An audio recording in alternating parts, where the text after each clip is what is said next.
Bismillahirrahmanirrahim. Assalamualaikum warahmatullahi wabarakatuh. Alhamdulillahirabbil alamin. Allahumma sholli ala sayyidina Muhammadin wa ala alihi wa ashabihi ajma'in, amma ba'du. Kembali lagi di jogging pagi with my husband yang ganteng, soleh, amin. Di hari pertama di bulan Agustus, bertepatan dengan 26 Muharram. Mudah-mudahan kita semua senantiasa Allah berikan karunia kesehatan lahir batin, sehat jasmani rohani, panjang usia kita dalam keberkahan, dimudahkan segala urusan dunia akhirat kita, rumah tangga kita sakinah mawaddah warahmah, anak-anak keturunan kita solih dan solihah. Insya Allah bahagia dunia akhirat kita, amin. Mendengar kata Agustus yang terbersit dalam benak kita itu adalah kemerdekaan. Kemerdekaan adalah salah satu karunia besar yang wajib kita syukuri, rezeki dari Allah yang wajib kita syukuri. Mungkin dalam makna merdeka itu merdeka dari penjajahan, merdeka dari serangan musuh yang nampak nyata.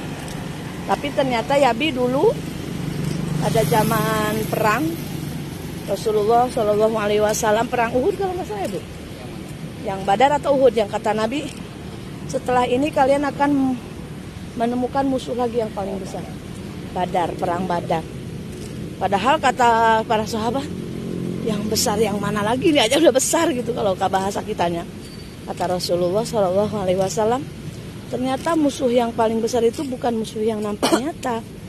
Kalau musuh yang nampak nyata di depan kita, kalau kita bawa senjata ya kita tinggal menggunakan senjata tersebut untuk melawan musuh. Tapi ternyata yang paling sulit, yang paling besar untuk bisa mengalahkan musuh yang tidak nyata itulah, ya ini apa musuh yang tidak nyata itu? Nafsu kita, terbelenggunya kita. Nafsu tidak bisa melawan godaan setan, godaan untuk meninggalkan ibadah, godaan untuk meremehkan ibadah, godaan untuk melakukan maksiat dengan dalih Allah kan maha pengampun, nanti saya tobat lagi lah. Nah itu sebenarnya sedang dijajah kita itu oleh nafsu setan. Naudzubillah min dzalik. Maka dari itu jadi nyambung lagi nih untuk membentengi diri kita agar senantiasa kita diberi kekuatan oleh Allah untuk bisa melawan atau meredam nafsu yang menggoda kita, yaitu dengan istiqomah dzikrullah. Dan pada hari ini, hari Kamis, zikirnya Imam Ghazali adalah Subhanallah wa bihamdihi subhanallahil azim, tasbih. Dalam salah satu keterangan hadis, Rasulullah Shallallahu Alaihi Wasallam bersabda, kalimatani khafifatani ala lisan, thaqilatani fil mizan, habibatani ilar rahman, subhanallah wa bihamdihi subhanallahil azim. Yang artinya sabda Nabi, ada dua kalimah yang ketika diucapkan enteng di lisan, tapi efeknya berat nanti di hisaban amal. Jadi kalau merasa ibadah kita sedikit, nggak ada nggak ada ibadah yang bisa dibanggakan, karena memang nggak ada ibadah yang bisa kita banggakan, maka perbanyak saja membaca dzikir subhanallah wa bihamdihi subhanallahil azim, istiqomah. Istiqomah kalau Imam Ghazali hari ini hari Kamis nih, baca tasbihnya 1000 kali. Mudah-mudahan dengan terus kita mengulang-ulang dzikir itu kan sama dengan doa. Allah akan memberikan jawaban terindah dari setiap doa yang kita bacakan. Karena harus yakin tidak ada doa yang tidak diijabah. Semua doa yang kita ucapkan pasti akan diijabah. Kapan waktunya? Ya terserah Allah dong. Allah yang maha tahu. yang terbaik waktunya kapan mengijabah doa kita. Jadi hikmah dari kemerdekaan ini mudah-mudahan kita semuanya sedikit demi sedikit bisa lebih mawas diri untuk bisa menguasai nafsu kita agar tidak terjatuh ke lubang yang sama. Semua orang punya masa lalu, pasti. Manusia tempat salah, tempat dosa, pasti punya masa lalu. Tapi yakin Allah Maha Pengampun, Allah Maha Penyayang. Dengan istiqomah zikir memperbaiki ibadah kita. Mudah-mudahan kita termasuk hamba Allah minat tawabina, orang yang ahli taubat dan taubatnya diterima oleh Allah Subhanahu wa taala. Amin ya robbal alamin. Itu saja mungkin, dan sekali lagi mohon maaf. Ini sambil jalan jadi agak ngos-ngosan. Abi mohon ini dong tambahannya, pencerahan untuk para subscriber Habibah Gemoy Channel. Teruslah berbuat kebaikan, jangan mudah kita terhasut oleh siapapun, karena ketika kita terhasut sama orang lain sama posisinya dengan orang yang terhasut. Siapapun itu, orang yang menyakiti, mendolimi kita, orang yang telah berbuat kesalahan, tetap kita jangan melihat dia orang seperti itu sehingga kita ini mengurangi ataupun berhenti untuk berbuat kebaikan. Insya Allah kebaikan seperti apapun terhadap siapapun sudah jelas itu akan dicatat oleh Allah Subhanahu wa taala. Amin. Sambil bertanya-tanya boleh nggak, Bi? Kita kan imannya masih iman level bawah lah, Bi. Nah kadang ada di suatu sisi kita itu kuat. Orang mencaci maki, orang menyakiti, orang menggibahi. Kita itu posisinya kuat gitu karena bismillah. Jadi ingatnya ke Allah gitu. Tapi ada di satu titik kita itu seperti rapuh gitu. Kadang ya Allah, kenapa sih orang itu kok jahat kali sama kita gitu. Padahal nanti di satu sisi yang lain kita itu sadar bahwa semua itu digerakkan oleh Allah. Bahkan orang yang menyakiti kita, mendolimi kita itu atas kehendak Allah untuk kebaikan kita sebagai hambanya ke depannya. Nah bagaimana caranya agar bisa menjadi orang yang tidak terus mengingat kesalahan orang lain, sehingga kita itu lebih legowo, lebih lapang dada, dan ingat bahwa kita juga gudangnya dosa. Ya kalau Nabi kan mengatakan hasibu, banyak proteksi dalam arti karena sebenarnya kegelisahan, kegundahan itu sebenarnya bukan, hakikatnya adalah karena datangnya diri sendiri. Bahkan Nabi saja kan ketika digolimi, ya kan istilahnya bukan ya istilahnya Nabi memang levelnya Nabi. Kan Nabi mengajarkan seperti itu. Nabi juga manusia.